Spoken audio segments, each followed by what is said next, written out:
এই জন্য মানে তোর সাথে একদম আসতে ভালো লাগে না। এই জন্য তুই যখনই কোথাও বেরোবি তখনই তোর পেটে ব্যথা, মাথা ব্যথা, পেট খারাপ, শরীর খারাপ, সবকিছু। কেন রে? আমার সঙ্গে বেরোলে কি তোর এই প্রবলেম গুলো হতে হয়? যখন বন্ধুদের সাথে বেরোস, ছেলে বন্ধুদের সাথে, তখন কিচ্ছু হয় না, তাই তো?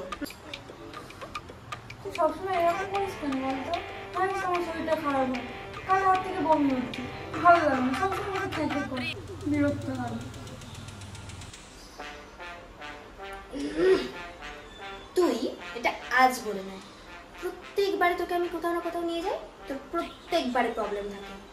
এই প্রবলেমগুলো কি তোর বান্ধবীর সঙ্গেই ফিল হয়? যখন রাহুল পল্টুর সাথে বেরোস তখন? বুঝিস না, ওদের ব্যাপারটা তো আলাদা বল। ওরা কাজ বাজ করে, ওদের সবসময় সময় থাকে। তুইও না পারিস আসছি উপকারী। কি বলি তুই? ওদের সময়টা সময় আর আমার সময়টা সময় নয়। ওরা কাজ করে বলে ওদের সময়টা সময়, আর আমি কাজ করি না বলে আমার সময়টা সময় নয়। সিরিয়াসলি, এটা আমি তোর কাছ থেকে আশা করি না। এটা আমি একদম তোর কাছ থেকে আশা করি না। বুঝতে পেরেছিস? খুব পেটে ব্যথা করছে।